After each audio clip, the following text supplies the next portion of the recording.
Hey, how's it going, guys? I've got the Blueview 5 Pro that's available at Walmart right now for $60. Now, this one is quite a difference, I would say, compared to the Blueview 5 without the non-Pro edition. This has a larger screen, 6.74-inch HD Plus display, 50 megapixel rear plus 5 megapixel and 2 megapixel slash 8 megapixel front-facing camera. I mean, two of those are on the back and then two of these are on the front. And then it says battery life is up to 25 hours, so that's pretty long if that's true. Now there's 64 gigabytes of internal storage, expand up to 128 gigs, and then a 2.2 gigahertz octa-core processor, slightly faster than the original one. In the box, we got the smartphone itself here, definitely like a longer version. Gonna take a look more at this. Oh, okay, it looks kind of neat. Put that to the side. Got a cable here, USB-C cable, USB wall outlet, a SIM pin, a user guide, and a quick start guide. The phone itself does not come with any screen protector installed, but that's quite all right. On the top here, we've got the speakerphone and front camera. On the right side, we've got the volume keys, power button that is textured here, so that's kind of nice. And a USB-C port on the bottom, no headphone jack this time it seems like. Nothing on the left side. Oh wait, there is the micro SD card slash SIM tray, and I did speak a little too soon on the headphone jack because thankfully we do have one on top here, and that's great to see. Then there's a camera, the rear camera that is protruding quite a bit here on the back, that 50 megapixel camera. And then there is the AI cam here, along with the back has a speaker grill on the back here. It looks really small. I hate rear speakers personally. This does have kind of an interesting look in a way. It's just a textured back made of plastic, and it's not too thick or heavy. The bezels on here aren't too thick. It's actually kind of nice. It's still a little hard to get my finger across to the other side. I can just barely get it to the other side of the screen, but it's very tall, and there is a slight notch. But 6.74 inches, that's not too far away from being a 7-inch tablet. But I'd still prefer this over a 7-inch tablet for a couple of reasons. And out of the box, or technically after you connect to Wi-Fi, all these apps get downloaded, which can be uninstalled, and that's a good thing. But yeah, not too much bloatware besides that. And out of the box, there's 48 gigabytes left after everything. And this is running Android 14. Yep, Android 14 right here. So this rear camera is alright. It doesn't have that quick of a shutter speed, which I guess might be alright, all things considered. Yeah, it seems like it came out pretty nicely.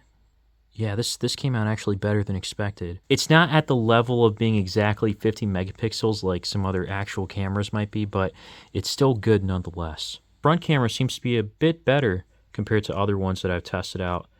Yeah, this is definitely one of the better ones. Yeah, the frame rate's more smooth and everything, so that's definitely a good sign. They had in the previous years, so a really nice finish. I'll put that to the side, get that. I'm not sure why it's not smooth for some reason when watching it at 1080p. That's a little odd to me. I mean, I think this is a Power VR Rogue GE8300, which is what they had for the previous model and the lower end version. So 1080p at 60 FPS is probably the reason why it doesn't look smooth. So that would explain a lot. The speaker is pretty tinny back here, as to be expected. I'm kind of disappointed personally. Performance itself has been pretty decent. It's actually kind of nice to read on here. It's a really long screen, and it would have been nice to watch videos too at full HD, but this does have, unfortunately, wideband security of L3, so videos are going to be capped at 480p on all streaming platforms except for YouTube. All right there, wideband L3. I'd say performance-wise, it's decent.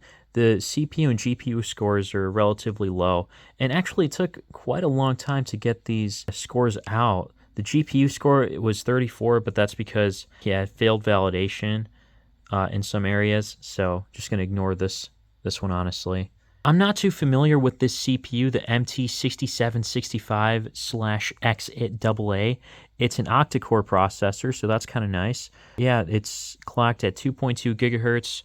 And the GPU is just seemed a little low. Power VR Rogue GE8320. I guess it's a little higher than the Blueview 5, the non-Pro edition, unless if that was GE8322. I think it was GE8300. So we'll check out games in just a moment. But yeah, besides that, everything just feels relatively smooth. 4 gigs of RAM feels enough for today's day and age, but it's not future-proofing anything. So it might become obsolete within some time, but Again, remember what you pay for. This is $60. First game here is one of their pre-installed ones called Toon Blast, and it's running just fine. No lag here. Next game here is Old School RuneScape, and the frame rate does not seem that smooth. Zoomed out, it's like you might lose some more frame rate. It's still playable though, nonetheless. But yeah, close up, it'll probably be just a bit smoother. A bit better. I mean, I won't say that this is really smooth or anything. It's kind of unfortunate to see. This game took a few minutes to load, but here we have Diablo Immortal. These are all free games, by the way, available on the App Store. And this game is running a little bit smoother from the non-pro edition, but I'd say it's still pretty slow. Maybe it's just barely playable, but you can kind of determine that for yourselves. If I go into the settings really quickly, you can see just all the graphics is set to the lowest it can go to down here. So even with that, it's still a little laggy. Yeah, it still lags a bit. So overall, for, I guess, slight gaming, it's all right. It's acceptable. If you're looking for something that's inexpensive to read on, then this is a viable choice. And watch videos as well as maybe some light gaming here and there, then this isn't a bad choice at all.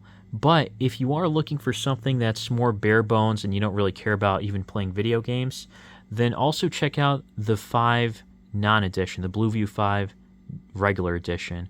I have a video on this that I'll link down below. I'll have a card and annotation for this. Or do you guys want to see a comparison video between these two? I'd love to make one. Actually, I probably will either way since I have them both. So stay tuned for that. And as always, thanks for watching.